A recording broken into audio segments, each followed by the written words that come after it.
Hi, and welcome to the See You Try show.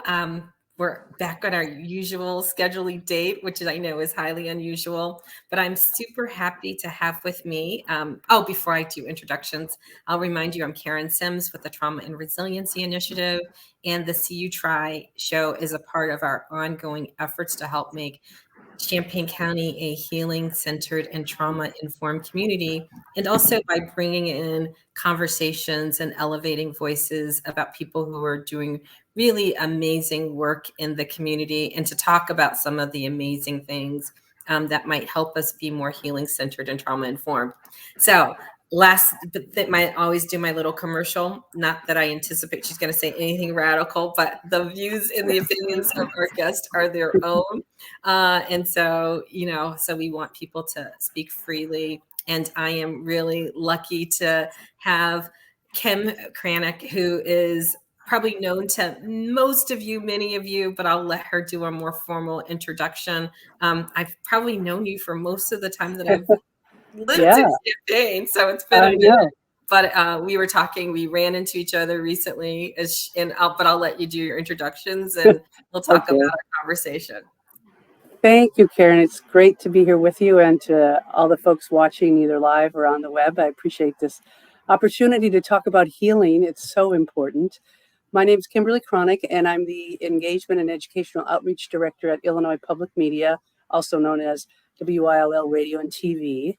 And I've been part of the station for 25 years, and I've also done a lot of work in the community, organizing work and things like that with other organizations, and also in my work as engagement person. Those partnerships are really crucial to moving the needle forward in any of the work that we do, bringing the resources we have. So that's just a short sort of intro into who I am. Wonderful. So let's start from the beginning, and we'll talk a little bit about your work and, maybe some collaboration and how it intersects with what we're talking about today. So we ran into each other recently, and you stopped and you were like, "Hey, Karen, we're going to show this documentary called Mama Bears." And I hadn't heard about it. And so we started having this conversation in the parking lot. And I was like, I would love to make sure that more and more people were aware of the documentary or film, and were at least in this moment joining in the conversation. We had Nicole Freeman, who was here last talking just about some of the lived experience of gay, lesbian, trans folks and questioning folks in our community as a part of our last show. And I feel like, as we broaden and deepen the conversation, this just felt like something super important to have. So, Kim, can you tell us a little bit about Mama Bear and how, there's always a process when those kind of films are shown. So, yes, thank you, Karen. Yes. There's a backstory. There's a backstory before our backstory where I ran into you in the parking lot. So what WILL does is we program 4 art series films a year at the Virginia Theater that the Park District owns. And the other 8 are programmed by Sanford Hess, so that we're trying to keep good quality films and entertaining films and other kinds of films, since the art theater closed at the theater. So it's really a partnership. And since we're the PBS station, there's lots of great issues, documentaries, and social justice documentaries. And so when I program the 4 films that we get to show and have the talk back after the film, the value added, I'm always thinking in my role, my dual roles, right, as a member of the LGBT community and as someone who does community engagement here. What are the needs? How does this film address a larger societal issue? And how can we bring it to the local level and have a conversation around it? So I was made aware of this film, Mama Bears. Karen, I have to tell you a backstory. I hadn't known about Mama Bears. And so I Googled it. And when I first Googled it, I came up with an organization that is really of the conservative bent, where let's not talk about sex ed in the schools, or as we talk about it has to be very narrow. So I was a little concerned about what this could be about. But then I found out that as I watched the film finally, is that this is a film that looks at 3 different families, all of whom the parents are extremely religious, evangelical, Pentecostal, and they happen to have LGBTQ children. So, what the film shows is that struggle these mothers have with a faith and what that faith has taught them to believe about their children's gender and sexual orientation, and how that clashes with their love for their children. And so the film does a great job, in my opinion, of talking about this, both the families, how the children and the parent, mostly the moms, have had to work together because the harm living in a spiritually violent society if you're LGBTQ, and that takes place in the home as well. And then the moms realizing that, how am I going to be part of this faith when it teaches this and I love my child? How do I reconcile that? So it's a very moving, a very, I found, difficult film to watch. And it starts a conversation that has been started long ago, but the group Mama Bears itself is still young, and there's over like 40,000 members who are advocating for everyone in the LGBT community for the violence to stop, whether that's physical violence, whether it's violence through washing history out, or whether it's spiritual violence from the pulpit. All right. So I apologize for having to step away. Part of the complexity of, doing things even from my office is we've got deliveries. So major apologies. No problem. However, I did get a chance to ear hustle and listen in, and I love the setup. So can we slow down? Because again, I think it was so engaging. I had a chance to sort of look at the film too. And I too, my mom and I were talking, I too hadn't seen or heard of the organization Mama Bears before seeing it. I had been familiar with the strategies. I'd heard people listen for okay, I'm going to disclose something, but I listened to progressive radio, and several of the people that I listened to had talked about doing sort of the hug campaign, right? And so I knew that was an intentional strategy where people were attending sort of pride events or community events, and inviting people to sort of come and hug on them if they needed to sort of have mama's affirmation and care. And so when I saw that spirit reflected in the film, I was like, oh, there's a larger context for that. That starts with this newer organization. And so, Kim, I don't know if you're willing to do it, but my anticipation, Mm-hmm. my experience of kind of having started my life off in HIV and AIDS work, that it actually has a larger arc, that again, it has a newer expression, but this sort of need for mamas who have open hearts to love and be a part of community seems to have existed, for a while, and has been a part of the ongoing narrative. Did you kind of have it was speaking to history moment too? Yes, I did. Thank you. Yes, and I think it's important, yes, to put a little bit of context around it. I am great. I'm so glad with social media and Facebook. There's this group, and there's the Hugs Free Hugs organization, and it's expanding through the speed of social media and the ability to connect with people all over, and that's really awesome. Prior to that, and still existing, is one of the groups that those of us who marched in pride parades would just be tearful of, is when we saw the Parents and Friends of Lesbians and Gays, referred to as PFLAG. Yeah. So those are chapters that have existed for decades, where I think it may not be a religious bias that causes the rift in the parent and their child because of the belief that they were taught, or it could just be in general society's belief that there's one superior form of loving each other. But that has existed. Prior to that, there's a group that's still active called soulforce.org.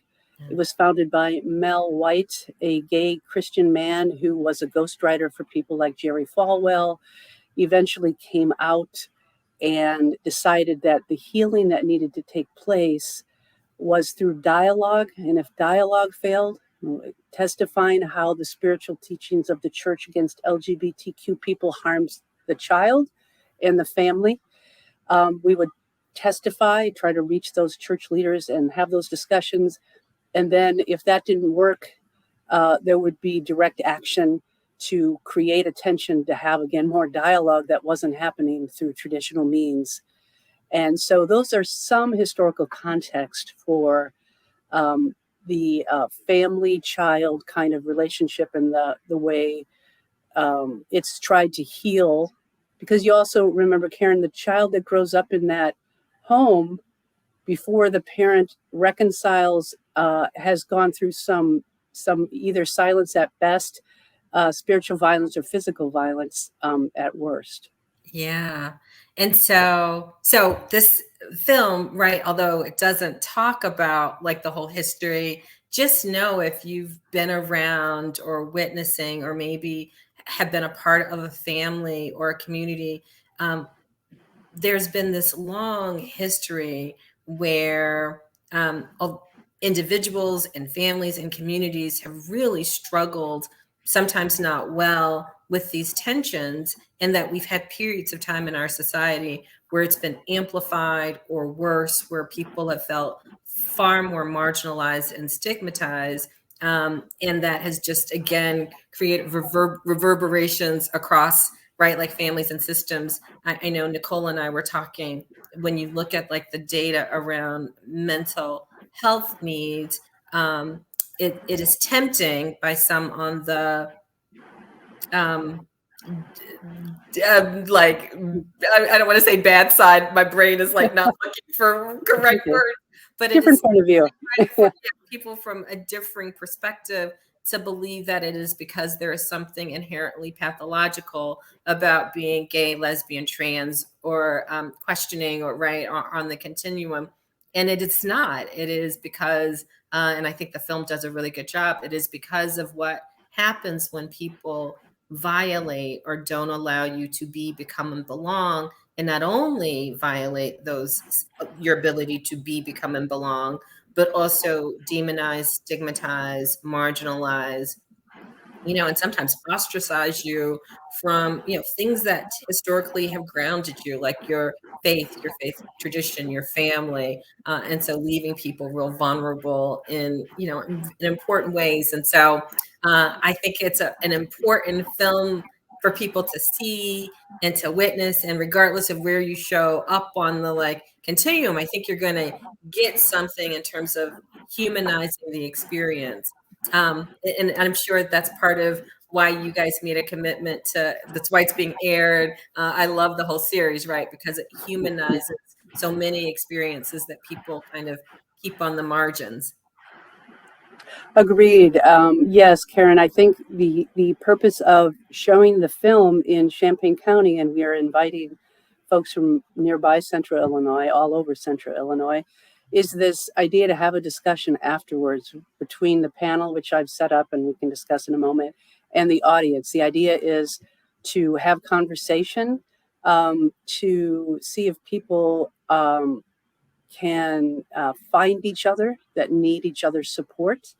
There'll be opportunities for resources. The Up Center is one of the sponsors, and they have lots of resources for LGBTQ folks, as well as a directory of welcoming congregations in the area. So this idea of grounding oneself with others who can support you and you can support is really important for getting through this particular moment. And as you said, it's a spike right now, and it's always existed. It has felt in my lifetime, this tension and this really, I keep going to the phrase spiritual violence. And that's the aspect that people don't see all the time. Yeah. And that has unfortunately been so normalized for, Mhm. in so many people's lived experience. And because it sort of gets framed as, religious ideas, that sometimes people haven't felt like that they can even challenge it or speak to it. I always have a story, right? But I was teaching at a school in Indianapolis, and it was one of my absolute favorite jobs because I love teaching, and it's college for adult learners, primarily people of color. And fortunately, the president is not here, so he will, can't come back and haunt me. But I was teaching a class on human sexuality. And again, most of my learners were African American, older learners, and it brought in Peter Gomes's book. And as a part of the curriculum, right, we're talking human sexuality, making sure that we talk about broad expressions of God and religion and different theories around homosexuality. And I lost my job for teaching a different perspective, not even it was a part of, again, lots of other perspectives, but just the mere introduction that there could be different framings around the issue was enough Wow. to have, to have me lose the job that I was like on the president's council, and I was Wow. I was an assistant director of the religious study department, but just again, there's just so much fear, Mm-hmm. so much, stigmatization that, Mm-hmm. people just, again, somehow I became a heretic. Yes. Well, we need more heretics, Karen. Thank you. So, In that case, thank so the you. beautiful thing about the film is that you see multiple heretics, many people speaking truth to power, and all of the complexities that means for them in terms of staying in relationship with their families and their communities, and some powerful piece around schools. It really looks at the full, pantheon of issues that are present focus and in this moment. Mm-hmm. I agree. I think, Darisha Kai, who made this film over several years, did a good job of representing different families. You have a family from Oklahoma whose son is gay. You have a family from California whose daughter is lesbian, and you have a family from Texas whose daughter is trans. And so you get to see how they navigate the world today and what they went through to get to the point they are today. Many of them are doing work beyond their families, with their families, to make legislation, either to fight legislation or to create welcoming congregations, welcoming spaces. It's a very deep and moving film, and I think most people that come will probably be able to relate to the parents or the children, or perhaps even both. Yeah. Yeah. So, all right. You mentioned, I know I want to, maybe I was going to ask it later, but I think Yeah. maybe now, why do you think, or do you think, right? You constantly are thinking about the role of media in elevating conversations as a social justice tool. But why would you think, like in this moment, showing a film like Mama Bears might be important? Like, what could it offer to us, the community? When we think about nature of impact, what Yeah. would be a I walk? Thank you. I think there needs to be a more public discussion of the role of the church and those of us who are LGBTQ. It can either be a discussion of the current harms or a discussion of how churches are trying to reform and redeem themselves so that there is a space for us. So you have dozens and dozens of churches here, and there's only about 20 on the list. And you also have, not in Illinois, but you have all around us, you have states that are passing anti-trans bills, bills that say you can't talk about certain words, certain orientations in school. So this is all part of a larger movement that is trying to separate us from each other and to keep us divided instead of healing. So I think the healing takes a great deal of work, but I have found that without healing, the stuff comes back at you when you're in your 30s, your 40s, your 50s. If there's not a healing space, it somehow comes out and it gets revealed to you that, oh, this silence around that injustice, or this happened at the church, and you don't feel welcome, or you feel like you found your community because you found the up center or what have you. I mean, we need to heal in interaction with each other. I mean, I just don't think we can do a lot on our own, I believe, with individual support and stuff. But I think when a community is healthier, that's because the people in the community are healthier.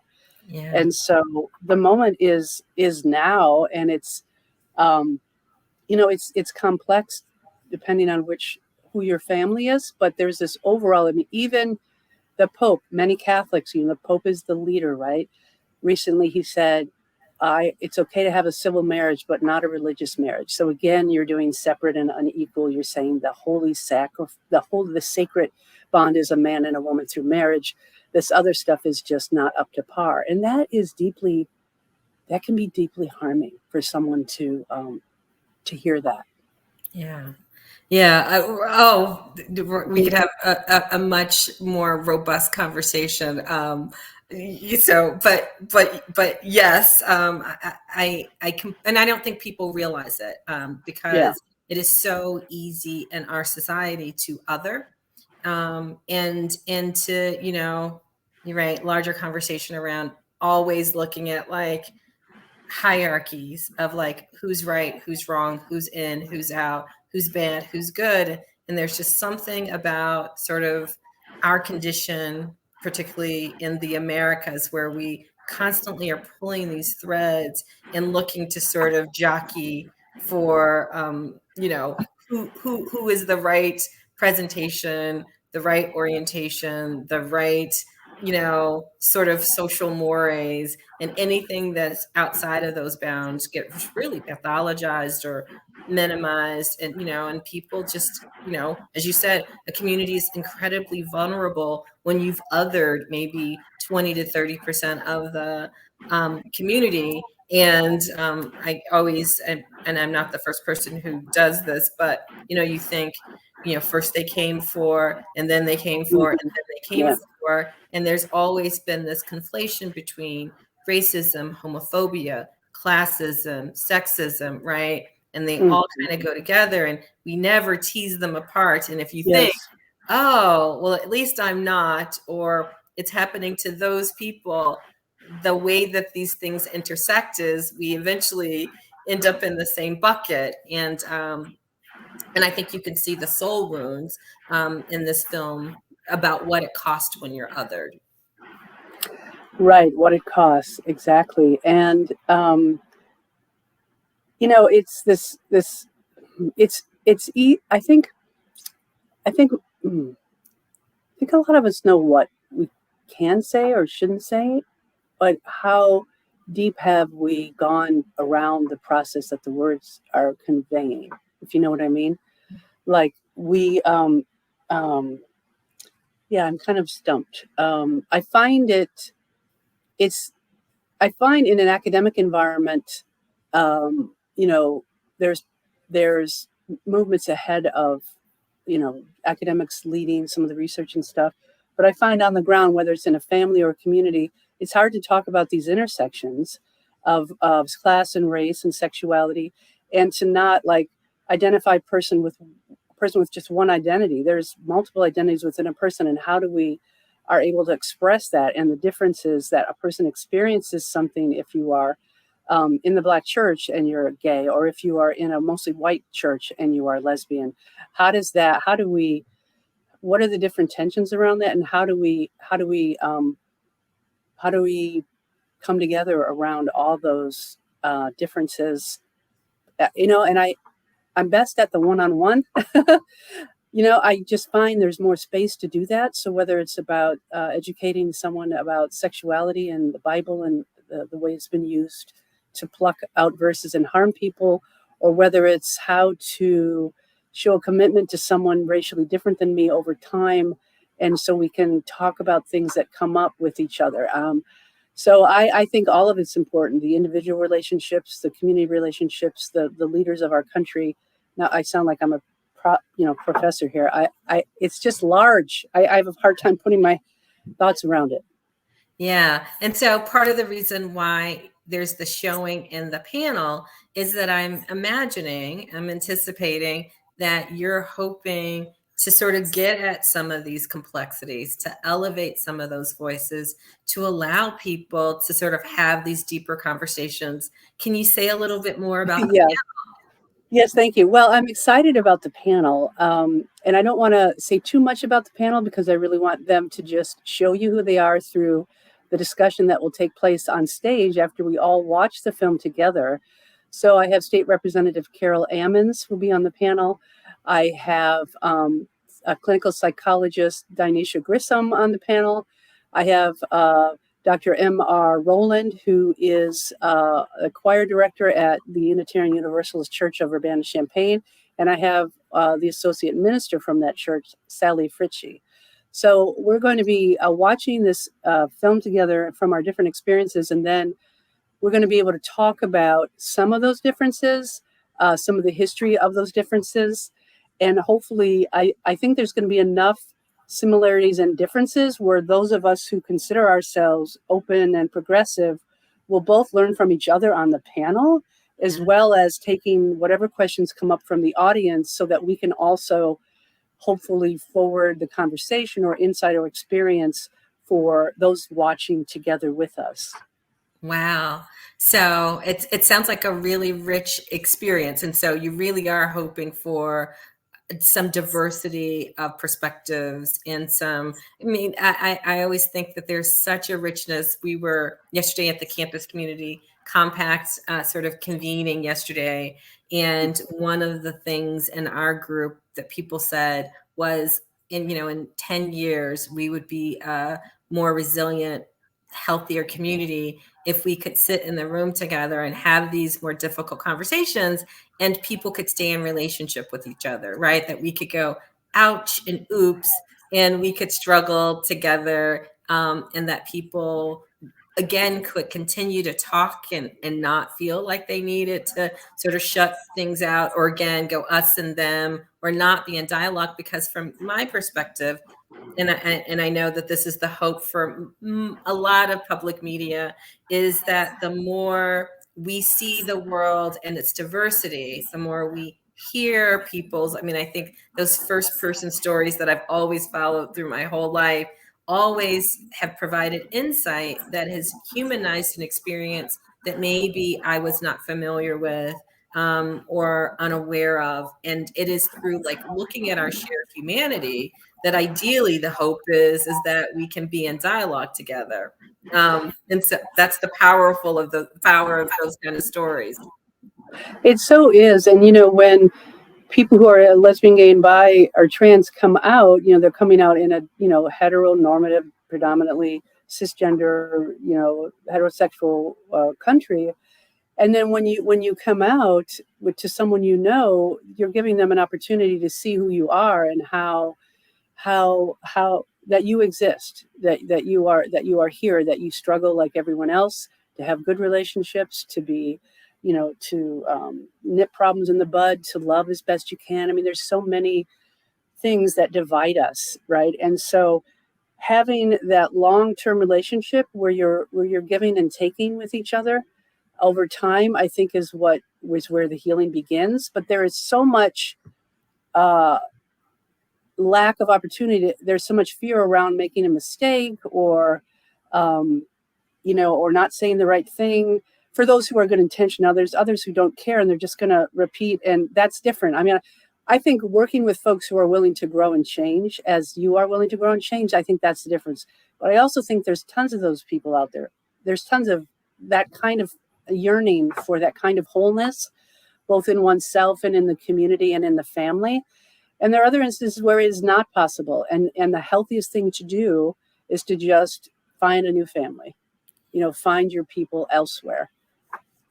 Yeah, and again, to go back, I don't want to ruin everything, but that whole idea of family choice and family of birth, it is something that I think, in the community has been something that's been an ongoing issue. I think I shared, having grown up doing professionally, starting off in HIV and AIDS, and even before that in my own family and in my own Mm. community, I've always sort of known that people have, unfortunately had to find places that feel safe for them.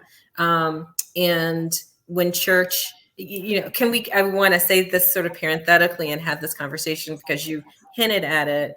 Church is foundational for so many people. So sort of people's Yes. religious beliefs and affiliations are where it's a cultural resource. Hmm. I was doing a training earlier around healing strategies for trauma. We know that we're looking at protective factors, feeling oriented and connected to both spiritual beliefs, but also spiritual community gives you stuff for protection, mental health, wellness, resiliency that it's hard to find in other situations. So if you're Hmm. out here trying to listen to this conversation, imagine being disconnected from something that would be grounded and fortifying, healing for you and Hmm. your family, and Yeah. how hard, right? And Hmm. again, when we're thinking about health, wellness, and recovery, Hmm. how that would create like this huge hole in the spirit and Yeah. soul if there weren't other opportunities. Right.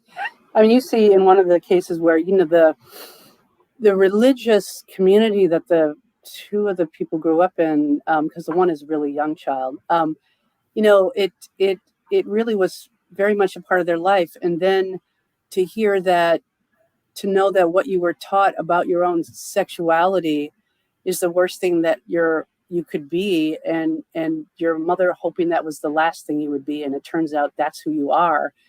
And so then how do you then, you're basically cast off from that community unless you want to be silent and pretend to be something you're not, or even marry when that, to satisfy other people's pressures or beliefs or whatever. And it causes a lot of damage to not just the individual, but the communities and the extended families. And so, you know I think when there's honesty and there's heart, people can transform. But if you believe what you believe and you're not going to change that, that's a sign that go somewhere else. Just go somewhere else. As far as an institution, find and embrace an institution. There are those in Central Illinois. There are trusted people, that folks can go to, and there are families like Mama Bears or Free Mom Hugs that will be at the parade in September, that were at the parades in June and Pride Month in Chicago and other places. So yeah, you have to be resourceful, right? And for me, I don't know if I make it harder for myself. I'm always trying to be the bridge. I really want to heal, and I want others to heal, and I want to heal together. Sometimes you can, and sometimes you can't. Yeah. Well, we can go back to this idea of resiliency and protective factors. I think when and this came up, when I was talking to Nicole, but when you have resources, when you have privilege, of various kinds, when you can have more, again, support, I think it's easier to sort of be more, to take those bridges role, because there's so many people who can't, because Mm, they maybe have housing insecurity or yes. economic insecurity or physical challenges, right? If I think about the documentary that came on after about, sort of aging, Mhm. particularly post AIDS, and just the complexities of, like, there's so many vulnerabilities in the structure. Yeah. So I think for those of us who can advocate, be allies, be bridges, fill the gap, have those courageous conversations, or Brene Brown would say, dear brave, Yes. but acknowledging that there are so many people. I mean, I know we're in, although Champaign County, especially the Twin Cities, tends to be more like progressive and liberal ish, Yes. Yes. Yes. um, By comparison. in Uh-huh. a smaller, more rural, more, maybe more conservative, air quote, community, it might be harder to do this. And I think that, again, it really did a good job of showcasing that having the container of support really allows for some permissions and some safety that maybe people in other communities don't have. And I especially think in this moment, you could probably go 45 minutes and not feel like you were in a community where you could become, and belong. Your Yes. family it would be costly for your family, your business, your safety, your wellness, a whole bunch of different Oh, complexities. yes. I mean, before we helped pass the addition of the Human Rights Ordinance in Illinois, which prohibited discrimination statewide based on gender and sexual orientation with religious exemptions. People were fired outright for being a lesbian or gay or bi or trans. And I know someone who was from Paxton and was teaching, and the kids loved this person, and the parents found out the person was trans, and the job was fired. The person was fired. And so this is not like it happens somewhere else. It's happening here. It's happening right now. In spite of all the progress that's been made, there's been a lot of uh, internal work toward that progress that I don't think is as visible as it might be healthy to be. And so, watching the panel and the discussions, I'm hoping there might be some modeling of transformation. I mean, that's a lot to hope. So maybe I'm setting myself up, No. But I think, yeah, it's yeah. I want to say one thing too that I want to bring up that I think is tricky, and so this is where trust comes in, and knowing someone over a long period of time.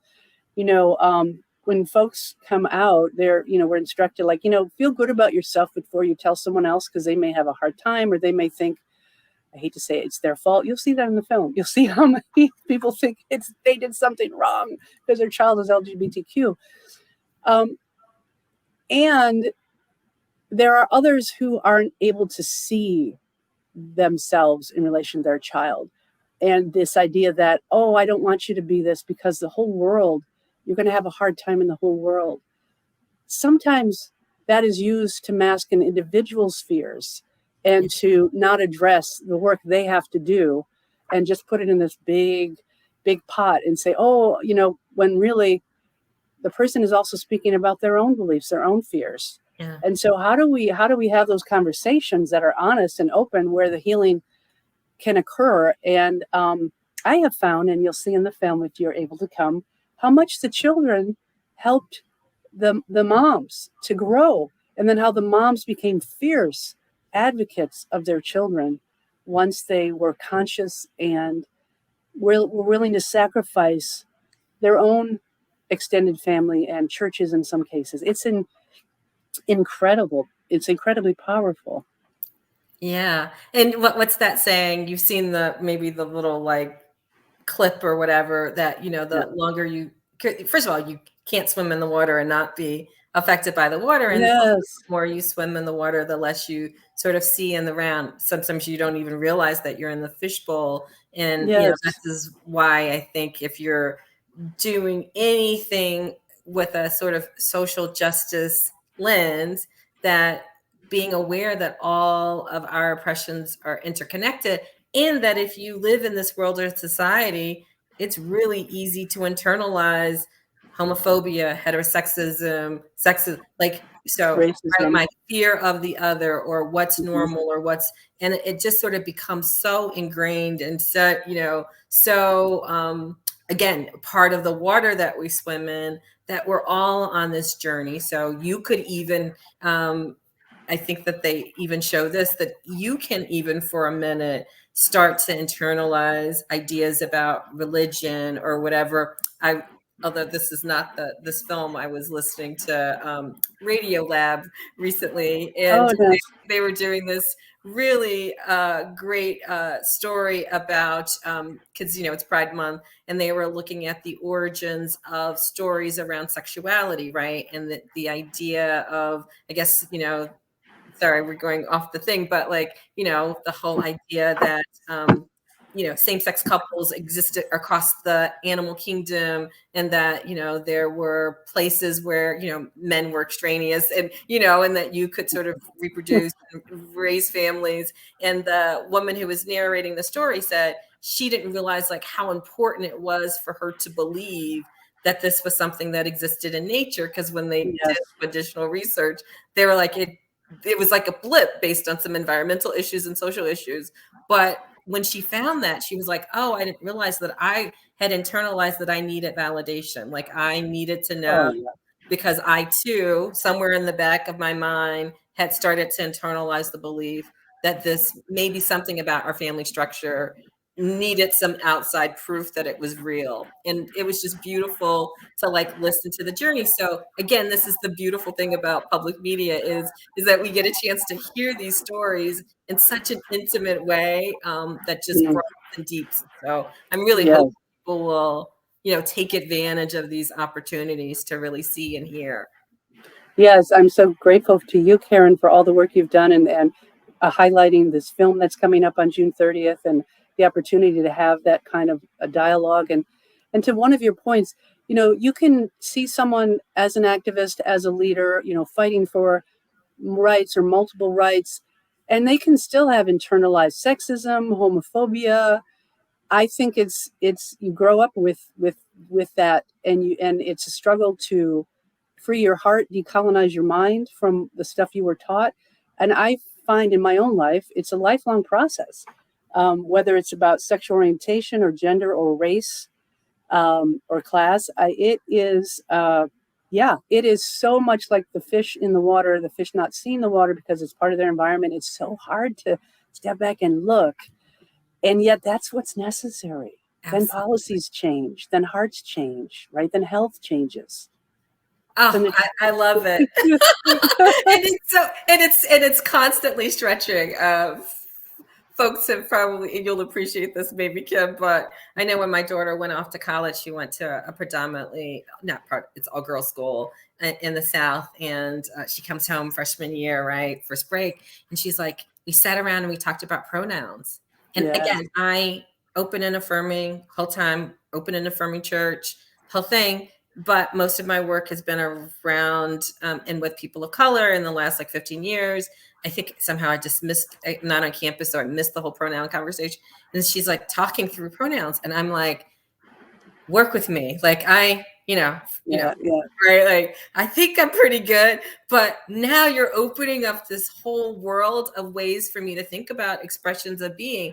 yeah, I yeah, believe we didn't have. I said, but now that I'm like in my late 40s and 50s, like it yes, was progressive to be gay, lesbian, trans, bisexual, right? Questioning, right? Like, and now yes, you're like, and now you want me to have this whole other expansive view about gender identity, and I get it, but work with me.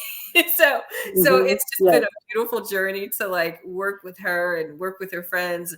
But many people right, imagine what it's like if you it depends on where you start, right? Like I'm able to sort of journey with her and talk with her, but I can imagine some families would be like, oh no, like we just would recoil. Like, well, why would hmm, we go someplace? Because that human beings automatically sort of contract when change comes.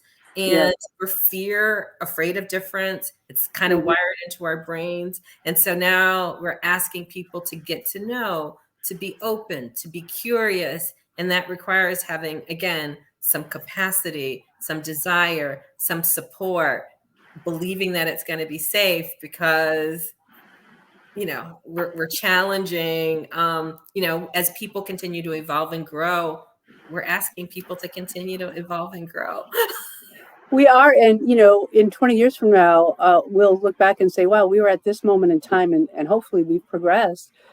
It's so beautiful that your daughter is sharing this with you and that you're open, and her friends, and so you are learning from your own child, whom you're extremely proud of, in a safe environment. And that's beautiful. That's beautiful. And I'll tell you why. I'll give you just one tidbit, one example of why it matters so much. A friend of mine is trans, and someone came up to them and wanted to give them a compliment and called them the church lady. And it really affected this person. They were getting a compliment, but they were misgendered. And so the person corrected the person. And later on, this person, I think they were at the farmer's market when this happened. The person went and bought some things and gave it to the person as a gesture of, I'm sorry, and I want you to know I know how that it matters to you. And this person shared the story on social media, so we know it meant a lot to this person, and the closure that happened, right? These kind of wounds and kind of mistakes are going to happen, Yeah. right? They're going to happen. And so if we have the trust, and we have that relationship, we can hopefully grow from there. It's the adamant distortion of race and sexuality and gender, and the monetizing of it for gain by a small number of people is where the really harm comes in. But it's also the institutions change so slowly. Yeah. Another example, a Catholic priest who just got ordained, you know, was baptizing someone, and the person who is like a relative, they're like, you can't have communion. You can't come up and I'm like, you're there for the family, but you're not allowed. And the newly ordained priest is telling the person this. You know how harmful that is to be like, I'm gonna go along with the institution because I want to do this work, and there's a cutout for you that I just can't.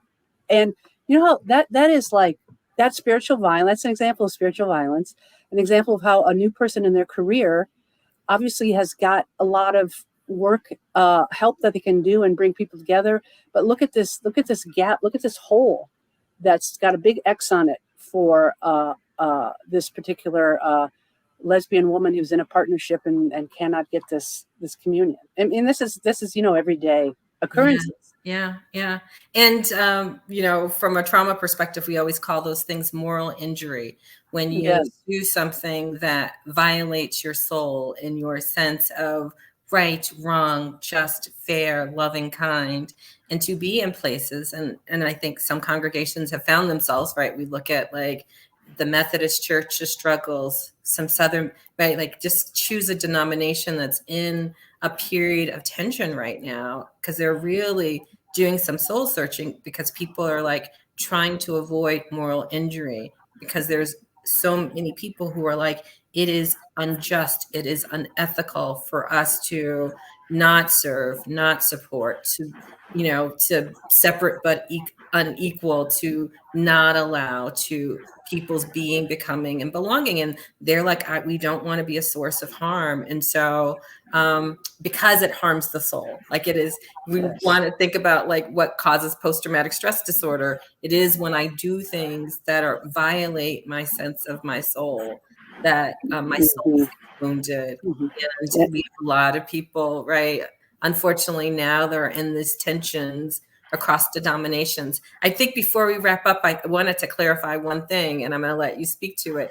So you mentioned that there were welcoming congregations.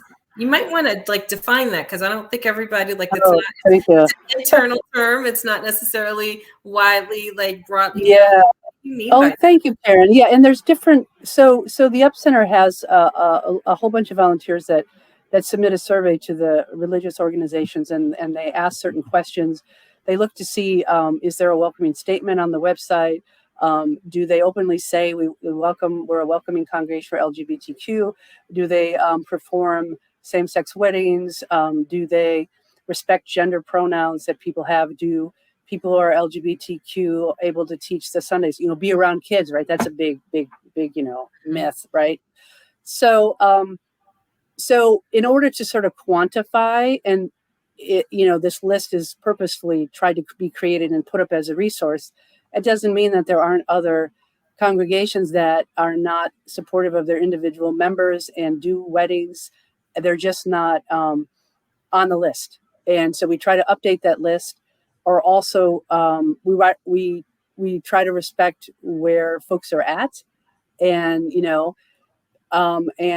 take it from there. But having this resource is just a quick way to find out, hey, I just moved in this community, I want to find a church, I don't want to go through the educating process I had to do at my other church or with my family, and I just want to find because I need that community. And so that's what that's for. We're hoping that that it just increases. But yeah, I would say, Karen, you kind of talked to me about that when we were in the parking lot. That yeah, people are in different places, institutions are in different places, and it's on us to find the safe and welcoming place while we either make change or say no. I'll just stick with what I can what feeds my soul, and I don't need to change the rest of the world. I mean, there's just so many ways, right? You can have a conversation where something changes, because it doesn't have to be on this large scale. I think every effort matters, and I also think it's important to have ways of identifying the community you're in and where to go when you need what you need. Yeah, sort of like your our local version during early civil rights movement, right? There was sort of between Reconstruction and civil rights, was the Green Book, right? That community Yes. of color used to use to sort of figure out where you could stay, where you could eat, where you could travel. And it sort of became the sort of like shortcut because you could go and have really bad negative experiences and have to sort it out. And who knows, risk all kinds of soul murder or physical murder. Instead, Mhm. you would pass these little green books. And so you would know, oh, these are where we can go. So to know that, Yes. again, how do you want to, for if you're wondering like, oh, it seems like we've made so much progress. Yes, we've made progress in so many areas on paper. There's been some struggles around hearts and minds, and particularly in this moment, some of the progress that was made, even in faith communities, there's been a pushback, right? They say with Yes. every action, there is another reaction. So we're a part of this push and pull. And so the Up Center has created this resource, sort of like your own green book, so that you can Mm. help navigate. And it's not perfect, right? It's Mhm. not perfect. No. I was talking to my daughter. We were talking about open and affirming congregations, and she has told me something of the tension, right? Like she could find a congregation that is open and affirming around maybe most things, and then she's like, and then there's this anti-trans thing that gets thrown in there, and she's like, where did that come from? Or maybe open and affirming and incredibly sexist. She's like, I'm just amazed at like the variations of oppression that people can, she's like, people just committed to doing stuff. And so she and I have worked with, again, what feels safe for you? Where is it that you can have a sense of a community and a feeling of belonging? And lists like that give you a sense of, okay, this is a starting point. This is maybe a place to go. And if it's safe and there's leadership, and I love the fact that you've got people from the UCC church, but if there's faith and leadership and vision, right, then Yes. then they will struggle with you. So you can come and say, all right, I know we're making progress. However, this is what I heard, or this is what I saw, or this is what I felt. Can we continue to journey together? Because remember, we're all in this water, swimming Yes. around, trying to get it right. And so Yes. if you're a younger person happening to stumble upon the show and you're like, why are they still not further along? Because we're all sort Mhm. of in progress. So work with us. Mhm. Yeah, and Karen, I really appreciate the work that you do with the healing and the trauma informed. It's so important. It gets at this idea of spiritual violation, moral, and that's like that's that's hard individual work. That's a result of the dispiriting institutions and isms that we are surrounded by. And so I just want to say thank you for bringing this. Trauma informed to a much wider audience here and connecting with folks, individual healing group kind of training. It's all really important work for those of us who are wanting to heal and healing, and then wanting to be bridges and keeping the growth going while we take care of ourselves as well. Yeah. Thank you so much. So I'm going to let you do a final pitch. We really Okay. hope people will come out Yes. on next Friday. Yes. Okay. Thank you, Karen. So next Friday, June 30th at 7 p.m. at the Virginia Theater in Champaign, we are going to show the film Mama Bears. It's an 85-minute film. And then afterwards, I will be moderating a panel discussion with 4 people from our community: State Representative Carol Ammons, Dr. Danisha Grisholm, a clinical psychologist, Dr. M.R. Rowland, a choir director, and Reverend Sally Fritchie, who's a minister at one of the local affirming churches. So please come, have a dialogue with us, have a conversation. Let's see where we can go from there. And bring a friend, Bring a or friend. you're Yes. part of a community group, bring partners, because it's also a Yes. beautiful experience, so that you can maybe start, like you can listen to the panel and then go have coffee and continue these conversations, because that's how we heal our community. Thank you so much for taking an hour out to have this dialogue. I can't wait to get this up. We will also Thank put you. links to the film and to the showing so that you can find us. But it's always a pleasure, Kim. Yes. Karen, same for me. Thank you so much. Okay, bye-bye. Bye.